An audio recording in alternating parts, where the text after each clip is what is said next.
Hello students, I am your social studies teacher Navdeep.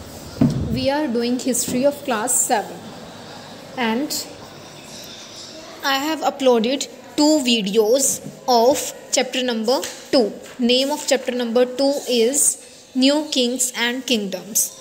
Today I am uploading video number 3 of chapter 2. So in this video we will read some sections that are from Urayur to Thanjavur and some other sections. We will study it one by one. इस section में देखो आपको क्या बताया गया है। इसमें आपको बताया कि जो चोलाज थे, मैंने आपको बताया ना, जैसे पहले चोलाज होते थे, चालुक्याज होते थे, ऐसे कई तरह के जो डायनेस्टीज़ थी। प्रीवियस वीडियो में मैं आपके साथ डिस्कस कर चुकी हूँ। तो जो चोलास थे वो कैसे पावर में आए, इसके बारे में हम यहाँ पर पढ़ेंगे।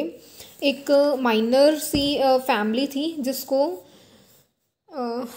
मटरियार के नाम से जाना जाता था। ये कावेरी डेल्टा में पावर में थी। तो ये जो मुटेरियार थी फैमिली, ये सबॉर्डिनेट थे कांचीपुरम के पाल्लवा किंग्स के। तो विजयालया जो ancient chiefly family of Cholas, जो उरायूर के चोलाज थे उनकी फैमिली से बिलोंग करता था विजयालया। तो इसने क्या किया था, 9th सेंचुरी में मुटरियार के जो डेल्टा था उसको इसने कैप्चर कर लिया था, कंट्रोल कर लिया था, और इसने वहाँ पर एक थंजावुर नेम से टाउन बनाया था। और वहाँ पे उसने एक गॉडेस का टेम्पल भी बनाया था। उस गॉडेस का नाम था निशुम भाषुदिनी। इसका उसने वहाँ पे टेम्पल बनाया था। तो जो विजयालया था, इसने ये सारा कुछ किया था, टेम्पल बनाया था और टाउन बनाया था। इसके जो सक्सेसर्स थे, सक्सेसर्स मीन्स उत्तराधिकारी, इसके उत्तराधिकारी थे जो इन्होंने उनके आसपास जो नेबरिंग रीजन्स एरियाज लगते थे उसके ऊपर भी जीत हासिल कर ली और अपने किंगडम को बढ़ा लिया और ज़्यादा।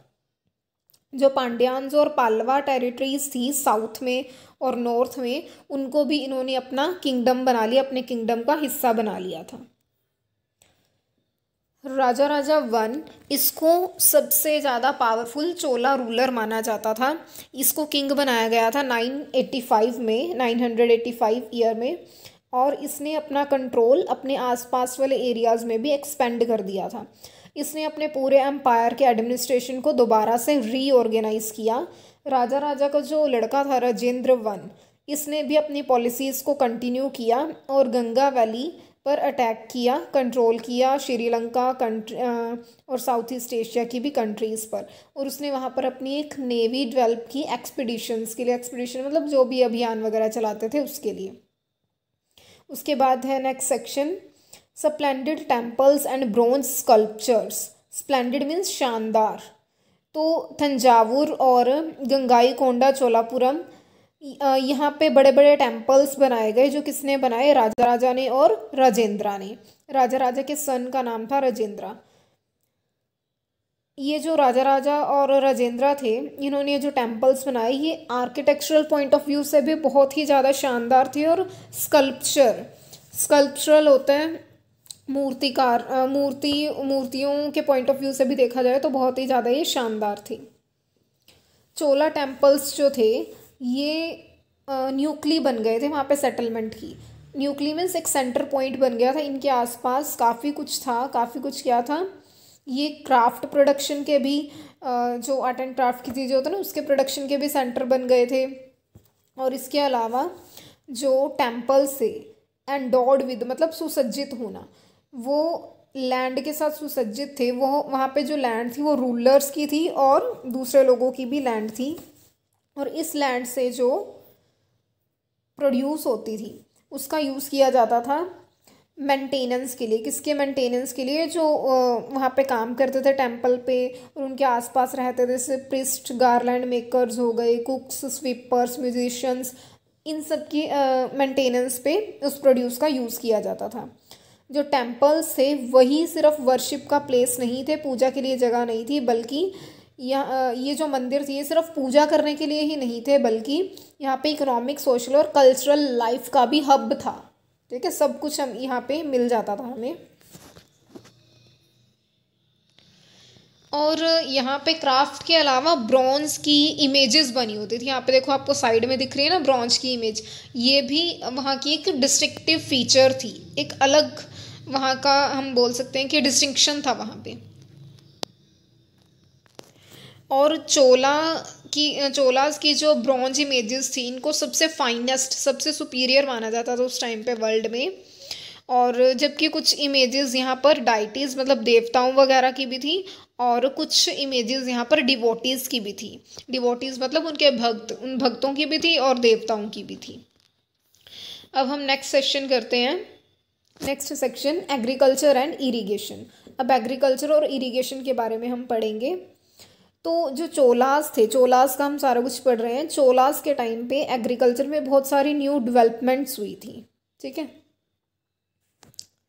तो वो क्या था कि उस टाइम पे मैंने आपको बोला था ना कि प्रीवियस वीडियो में अर्थन इम्बैंकमेंट्स बना देते होते थे किनारे, कि इतनी लैंड इस पर्सन की, इतनी इसकी, ऐसे उनको डिस्ट्रीब्यूट कर दी जाती थी लैंड। वहाँ पर इरिगेशन की फैसिलिटीज़ प्रोवाइड करवाने के लिए भी प्रॉपर वाटर वगैरह की फैसिलिटी दी जाती थी, स्पेशली कल्टीवेट करने के लिए राइस को।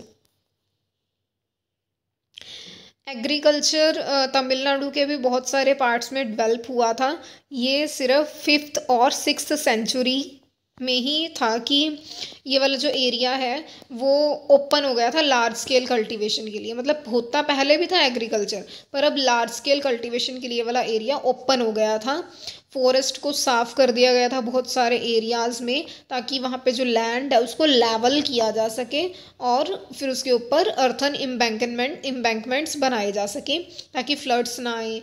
और वहाँ पे कैनल्स को भी कंस्ट्रक्ट किया गया ताकि फील्ड तक पानी पहुँचाया जा सके। बहुत सारे एरियाज़ में 2 क्रॉप्स साल में उगाई जाती थी। बहुत सारे केसेस में फसलों को पानी देना आर्टिफिशियल तरीके से वो भी ज़रूरी हो गया था। और बहुत सारे यहाँ पर मेथड्स यूज़ किए जाते थे फसलों को पानी देने के लिए। कई एरियाज़ में कुएं भी खोदे जाते थे, और बहुत सारे प्लेसेस में बड़े बड़े टैंक्स भी कंस्ट्रक्ट किए गए थे ताकि रेन वाटर को कलेक्ट किया जा सके। इरिगेशन का जो वर्क था उसके लिए proper planning, organising, labour, resources और इन सारे कामों को मेंटेन करने की ज़रूरत थी। एंड बहुत सारे जो नए रूलर्स थे और लोग जो विलेजेस में रह रहे थे, उन्होंने इन एक्टिविटीज़ में अच्छे से पार्टिसिपेट करते थे, वो किया था। तो ये इरिगेशन और एग्रीकल्चर के बारे में था चोलास के टाइम पे। उसके बाद नेक्स्ट सेक्शन है एडमिनिस्ट्रेशन ऑफ एम्पायर, कि ये जो चोलास का पूरा एम्पायर था इसका कैसे एडमिनिस्ट्रेशन किया जाता था। तो जो पीसेंट्स होते हैं, किसान, उनकी जो सेटलमेंट्स थी, मतलब जहाँ पे वो रहते थे, उन जगहों को उर बोला जाता था। और ये कब प्रॉस्पीरियस हो गए थे पीसेंट्स की सेटलमेंट्स, इरिगेशन एग्रीकल्चर के फैलने से।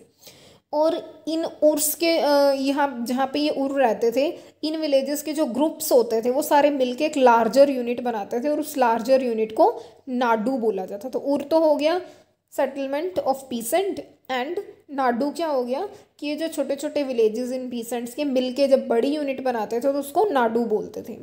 जो विलेज काउंसिल और नाडू थी वो कई तरह के एडमिनिस्ट्रेटिव फंक्शंस परफॉर्म करती थी, जैसे कि किसी को न्याय दिलवाना, जैसे पंचायत वगैरह का काम होता है, या टैक्स कलेक्ट करना। जो वेलाला कास्ट के अमीर पीजेंट्स होते थे उनका कंट्रोल रहता था नाडू के अफेयर्स पर। नाडू मैंने आपको बताया क्या है, एक लार्जर यूनिट जो उर्स की बनी होती थी। तो नाडू के अफेयर्स पर वेलाला कास्ट के जो रिच पीसेंट्स होते थे उनका कंट्रोल रहता था, वो सुपरवाइज करते थे, ठीक है, चोला गवर्नमेंट के सुपरविज़न के अंडर। जो चोला किंग्स थे वो रिच लैंड ओनर्स, उन्होंने कुछ जो बहुत ही ज़्यादा अमीर लैंड ओनर्स थे उनको टाइटल दिए हुए थे। कैसे टाइटल? मूवन द्वेलन, इस तरह से वेलन, या कुछ और उनको आर्ययार चीफ, इस तरह के उनको दिए हुए थे टाइटल्स। उसके बाद है टाइप्स ऑफ लैंड्स। तो वेलन वगाई, एक तो यहाँ पे देखो 5 कैटेगरीज बनाई थी लैंड की। एक है वेलन वगाई, ये उनको बोलते थे जो नॉन ब्राह्मण पीसेंट प्रोप्राइटर्स होते थे ना, जो लोग ब्राह्मण नहीं थे, उनकी जो लैंड होती थी उनको इस नाम से जाना जाता था। फिर था ब्राह्मद्य, ये ब्राह्मण्स को जो गिफ्ट में लैंड दी जाती थी उसको जाना जाता था इस नाम से। फिर है शालाभोगा, ये स्कूल को मेंटेन करने के लिए जो लैंड दी जाती थी उसको शालाभोगा के नाम से जाना जाता था। देवदाना, त्रुनामा त्रुनामा तुकानी के नाम से जाना जाता था, जो टेम्पल्स को लैंड गिफ्ट दी जाती थी। एंड पालिच छंदम, ये जाना जाता था जो जैन इंस्टीट्यूशंस को लैंड डोनेट की जाती थी ना, उसको इस नाम से जाना जाता था।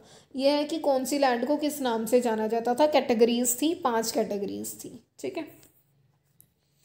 अब जो ब्राह्मण से उनको लैंड रिसीव होती थी ग्रांट्स के रूप में, या जिसको हम ब्राह्मद्य कहते थे, ये हम देख चुके हैं। तो बहुत सारे जो ब्राह्मण्स की सेटलमेंट थी वो कावेरी वैली में थी, जो साउथ इंडिया के पार्ट्स में थी।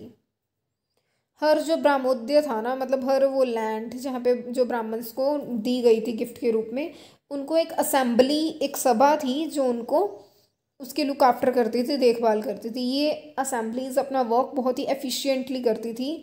इनके जो डिसीजंस हैं, ये जो भी डिसीजन लेती थी, ये रिकॉर्ड किए जाते थे इंस्क्रिप्शंस में, खुदवाए जाते थे पत्थरों वगैरह पे, मंदिरों की दीवारों पे। और ट्रेडर्स की जो एसोसिएशन होती थी उसको नागरराम्स के नाम से बोला जाता था। ये टाउन्स में जितने भी एडमिनिस्ट्रेटिव फंक्शंस होते थे उसको परफॉर्म करते थे। उसके बाद है उत्तरामेरूर इन चिंगलपुट डिस्ट्रिक्ट, तमिलनाडु। यहाँ पे जो इंस्क्रिप्शंस थी ये पूरी डिटेल देती थी कि कैसे सभा को ऑर्गेनाइज किया जाता था। सभा की अलग अलग कमेटीज़ थी, जैसे कोई कमेटी इरिगेशन वर्क को संभालती थी, कोई गार्डन्स का, कोई टेम्पल्स का, ऐसे अलग अलग काम वो संभालते थे। और इन कमेटीज़ के मेंबर बनने के लिए जो लोग एलिजिबल होते थे उनको टिकट्स दी जाती थी, छोटी छोटी पाल्म लीफ पर, पाल्म लीफ की वो बनी होती थी। ये जो टिकट्स थी इनको एक पोर्ट में डाल दिया जाता था और उसमें से किसी यंग बॉय को टिकट निकालने के लिए बोला जाता था, 1 बाय 1 हर कमेटी के लिए। इस तरीके से मेंबर्स सिलेक्ट किए जाते थे। अब मेंबर्स कौन कौन से हो सकते हैं उसके लिए कुछ क्राइटेरिया भी होगा। तो वो क्या था, कौन मेंबर बन सकता है, वो सभी लोग जो जिनके पास ऐसी लैंड है जिससे कि वो लैंड रेवेन्यू कलेक्ट कर सकते हैं, और उनका खुद का घर होना चाहिए, उनकी एज 35 से 70 ईयर्स के बीच में होनी चाहिए, उनको वेदों की नॉलेज होनी चाहिए, उनको वो ऑनेस्ट होने चाहिए, और उनके एडमिनिस्ट्रेटिव मैटर्स जितने भी हैं उसमें वो वेल वर्स्ड होने चाहिए। अगर कोई पर्सन किसी कमेटी का पिछले 3 साल से मेंबर रह चुका है, या पिछले 3 साल से मतलब पिछले, अभी उसको 3 साल पास नहीं हुए कि वो किसी कमेटी का मेंबर रहे हुए को, तो वो किसी और कमेटी का मेंबर नहीं बन सकता। उसको अपने सारे अकाउंट, सारी डिटेल सबमिट करानी होगी, फिर ही वो इलेक्शंस कंटेस्ट कर सकता है, ठीक है। This is all your chapter number, all about your chapter number 2. Today your chapter number 2 is finished. In case of any doubt you can comment me, I will solve that doubt. This is all for today. Thank you. Keep revising.